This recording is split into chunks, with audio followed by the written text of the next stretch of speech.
The following program is being brought to you by Reign of Fire Radio, a media outreach arm of Reign of Fire Evangelical Ministries. Our commitment is to sponsor programs that will assist in living a Christian life and win others through teaching the finished work of Jesus Christ. Hello everybody, and welcome to Reign of Fire Radio, the media outreach arm of Reign of Fire Evangelical Ministries. As always, in every broadcast, I like to open up with Luke 4:17 through 19. And Jesus was handed the book of the prophet Isaiah. When he had opened the book, he found the place where it was written, "The Spirit of the Lord is upon me, because he has anointed me to preach the gospel to the poor. He has sent me to heal the brokenhearted, proclaim liberty to the captives, and recovery of sight to the blind, to set at liberty those who are oppressed, to proclaim the acceptable year of the Lord." I say this at work all the time, and I said this in another broadcast. This is the next day of the rest of your life. And what are you going to do with the next day, the next, and the next? Please think of this before you listen. You spend a day of your present on the future. What kind of investment did you make? Does it matter? How many more days do we have? For the most part, we do not know. However, we've been given the blueprint of how to live it. And remember, as always, Jesus is the message, and I'm only one of the messengers. I wrote a book, Delivered from Deception. It chronicles my life from January 1979 to November 1984. During those 6 years, I did things I never thought I would do, see things I never thought I'd seen, been places I never thought I would be, and I ended up in a place I never should have been. On top of that, I thought it was normal. My life has had many chapters and themes: romance, Greek tragedy, thriller, mystery, self-help, philosophy, sociology, psychology, spirituality, action-adventure, history, Christianity, apologist, political commentary, criminology, and oftentimes many of the themes in the same chapter. I am sure everyone's book could say the same. No two books are alike. Like each person, I know there are different chapters that may be included or excluded out of each one. So what's my point? Looking back on your life, ask this question: would you read it? I just had someone come up to me and tell me they had not known I wrote a book. They had just bought it and was going to read it over the weekend. In discussing the book and giving some background, I asked them to give me honest feedback when they were done reading it. I told them that the feedback was hard to find, even when you asked for it. They stated they would be more than happy to provide the feedback to me. Now, I've seen this over and over and over and over again. Knowing people that have read the book, ask them what they think, and it's like crickets chirping in the night in the woods.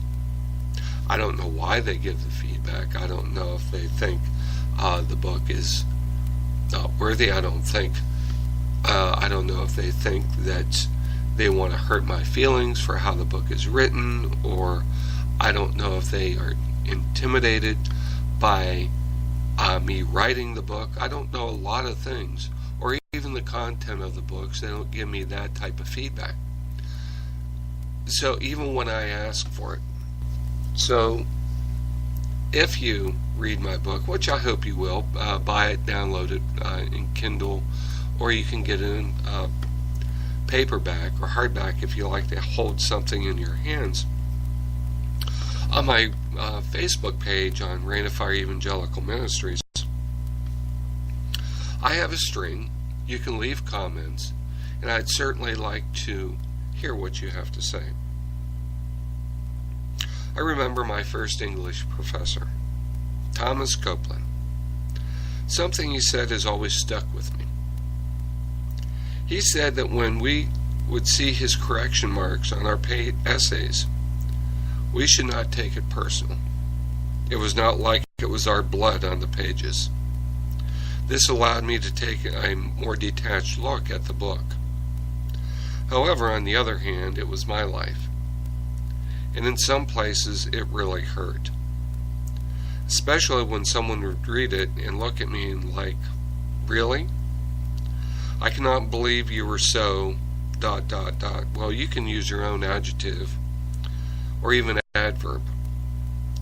Essays' interpretation on abstract meanings in books are much safer to write about than the bearing of one's mind, emotions, and soul, and allowed to be seen and commented upon by whoever sees it.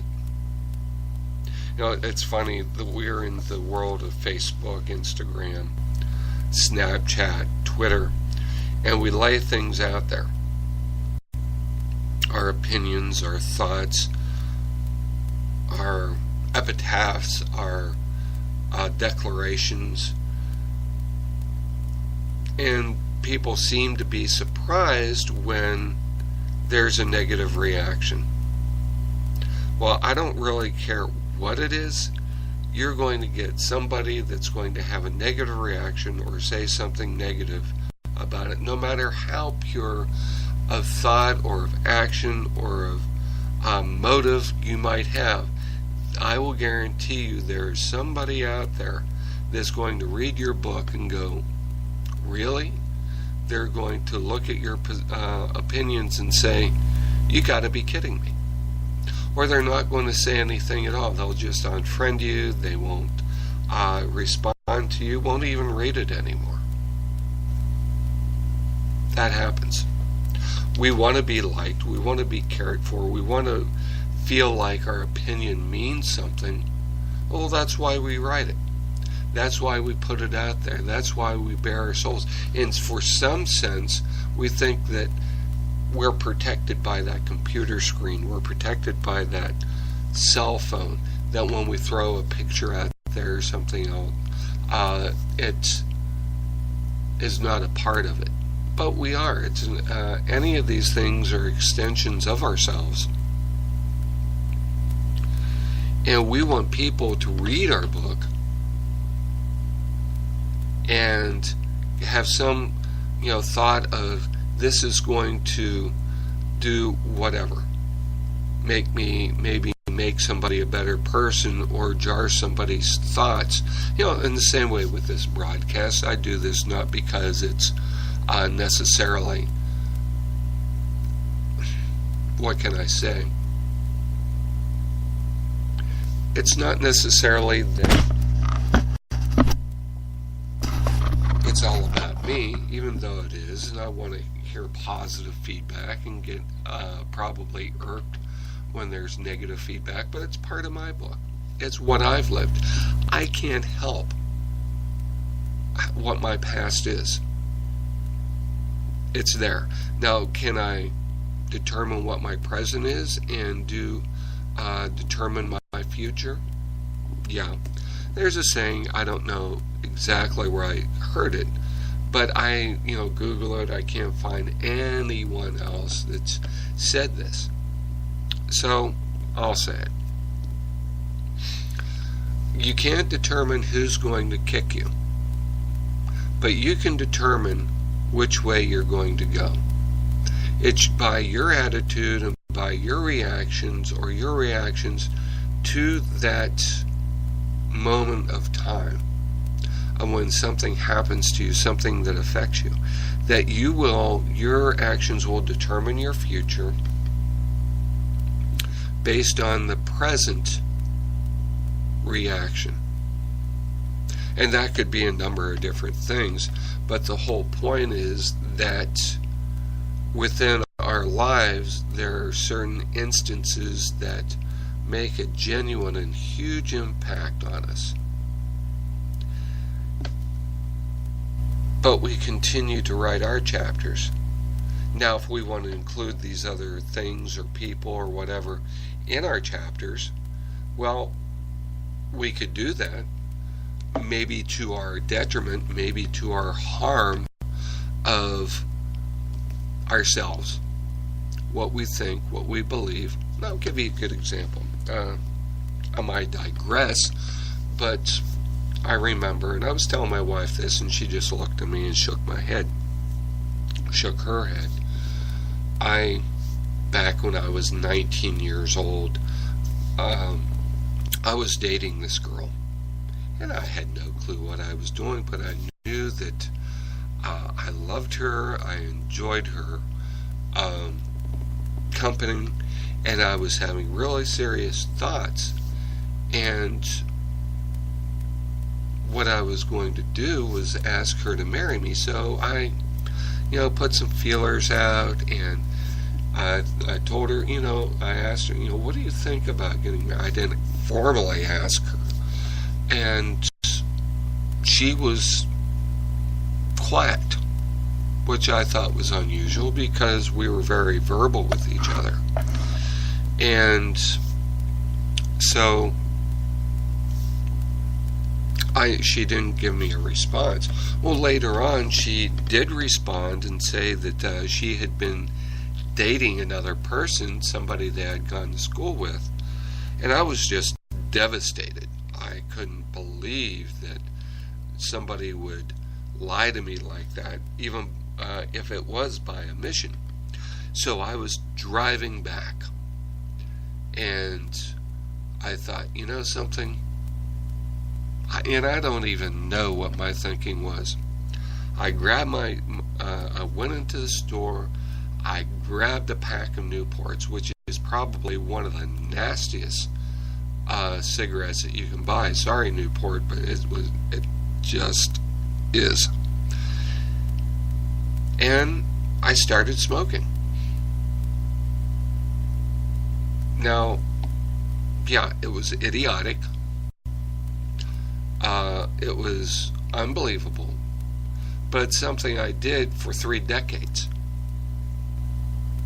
I mean, at some point I was hooked, and I don't think it took very much to do that, but it was a battle for a lot of years. I'd think to myself, yeah, I'm going to quit, I'm going to stop, and I would throw the cigarettes away, and like 3 or 4 hours later, I was digging through the garbage. And hey, don't judge me. What I ended up doing is yanking them out of the garbage, trying to find one that wasn't broken, or taping one that was broken more at the filter, and starting to smoke it. And then I said, how goofy is this? And I buy another pack and keep on going. I tell people a lot that I know how to quit smoking. I did it so many times I became a professional at it. Well, 2005-ish, I made that decision that I was not going to smoke anymore. I put the cigarettes down. I never picked them back up again.